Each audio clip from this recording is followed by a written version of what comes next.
J'ai une question à vous poser, maintenant qu'on en est là.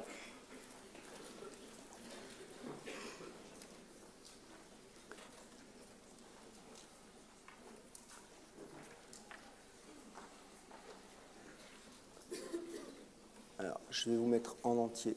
Il y a le clavier qui me gêne là, excusez-moi. Voilà. Oups. Le couple à considérer, c'est hypochlorite, ClO-, dichlore.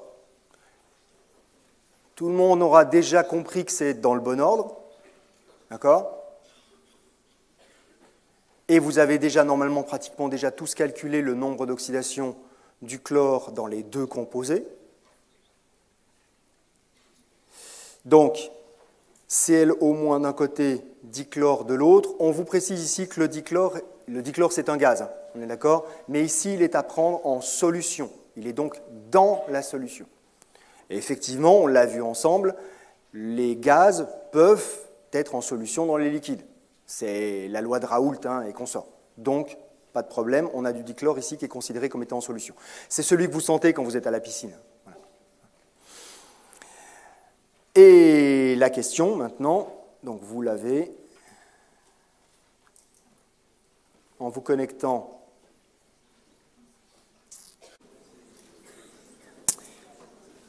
je vais prendre 2 petites secondes. On va regarder ensemble. Ouais, c'est bon. ClO-, quelques secondes. Ce n'est pas un peroxyde. Puisque ce n'est pas un peroxyde, l'oxygène est à -2.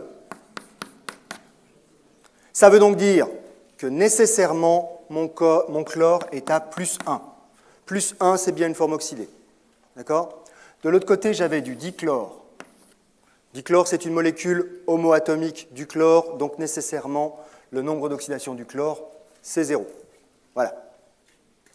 Simple en soi. Ça va? Ouais, à peu près. Hein. On voit mieux, là? Sûr qu'on voit mieux? Je suis pas sûr qu'il voit mieux, moi.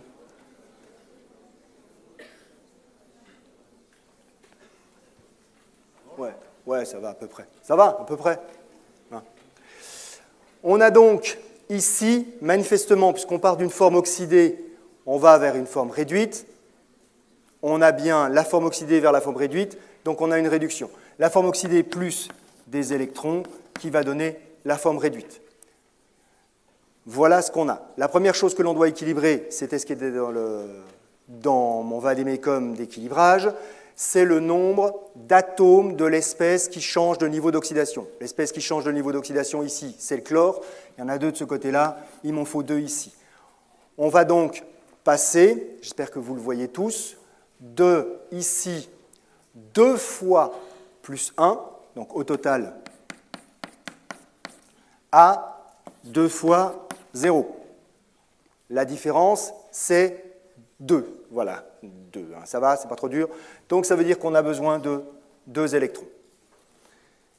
J'ai fait le plus important, j'ai calculé mon nombre d'électrons. Maintenant, je peux m'occuper de ce qui est sans importance, ou presque, moins important en tout cas. C'est les atomes qui ne changent pas de nombre d'oxydation. Les atomes qui ne changent pas de nombre d'oxydation, eh bien, c'est l'oxygène, qui est ici à -2, et qui devra donc être de ce côté-là aussi à -2. Je suis en solution aqueuse. Pourquoi? Parce que j'ai des ions et ce n'est pas un plasma. Donc je suis en solution aqueuse. Mais si je ne suis pas dans un plasma, je suis simplement en solution. Pourquoi est-ce qu'elle est aqueuse? Parce qu'on ne l'a pas précisé. Si ça avait été un autre solvant, on l'aurait nécessairement précisé. Il n'y a pas de précision quant à la nature du solvant, donc c'est une solution aqueuse. Voilà, c'est aussi simple que ça.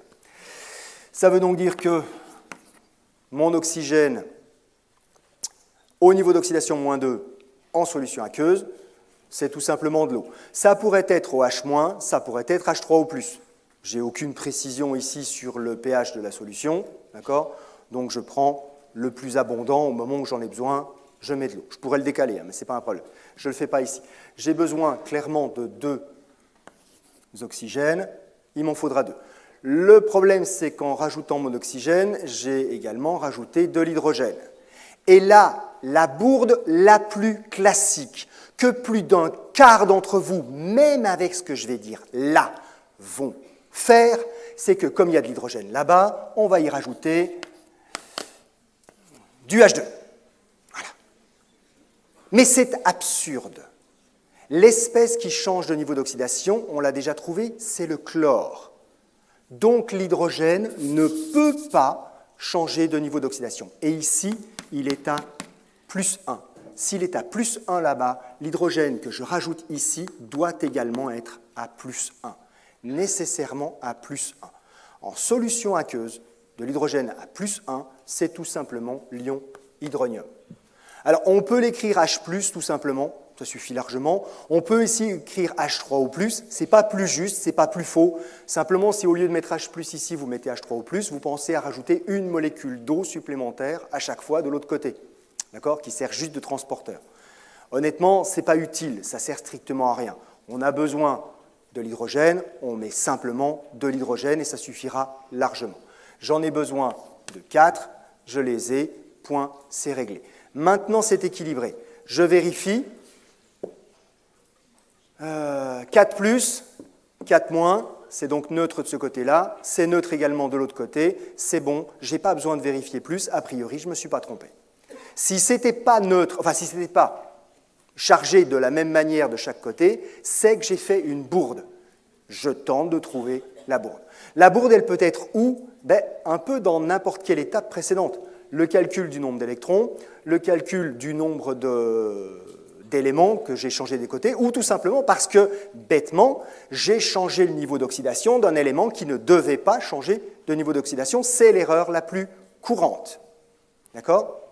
Maintenant que j'ai ça, je peux écrire très simplement ma loi de Nernst, E0, moins, je vous expliquerai juste après, dans les diapos qui viennent, pourquoi je ne mets pas les deltas, j'en ai pas besoin dans le cas présent, RT sur 2F, log donc du quotient des activités. Le quotient des activités, ce seront donc les activités des espèces qui sont des produits de la réaction. Ce sera donc l'activité de Cl2 par l'activité de H2O au carré sur le produit des activités des espèces qui sont, cette fois-ci, des réactifs. Ce sera donc l'activité de H+, puissance 4, par l'activité des ClO- au carré, par l'activité, je la note quand même, des électrons au carré, même si on sait d'ores et déjà que ça va disparaître. D'accord? Ce sera 1, état de référence, ne nous intéresse pas. Voilà, c'est la première partie. Mais ça, ce n'est pas utilisable directement. Pour pouvoir interpréter la formule, on va remplacer ces activités par des termes qui sont, eux, directement mesurables ou calculables, plutôt que ces activités. Les espèces en solution, on remplace par la concentration. Quelles sont les espèces en solution? Celle-ci, celle-là et celle-là. Donc pour le dichlore, ce sera la concentration en dichlore. L'eau n'est pas en solution, c'est le solvant. D'accord? Donc j'y reviens après. Les ions H+, puissance 4, normal, et ClO- au carré. Mes électrons, c'est bon, ce sera 1, ce sera tout le temps 1, donc à la limite, si vous les oubliez, ce n'est pas bien grave. Et puis, l'eau qui est ici, c'est le solvant. On remplace son activité par sa fraction molaire si on est en solution diluée. Hypothèse que j'ai déjà utilisée ici, puisque je n'ai pas mis de gamma. D'accord? Son activité, c'est 1, donc le terme, enfin 1 au carré, n'apparaîtra pas. D'accord? L'écriture finale ressemble à ça, donc avec un RT sur 2F, E0, ClO-, Cl2 pour l'écrire propre, E0, ClO-, Cl2.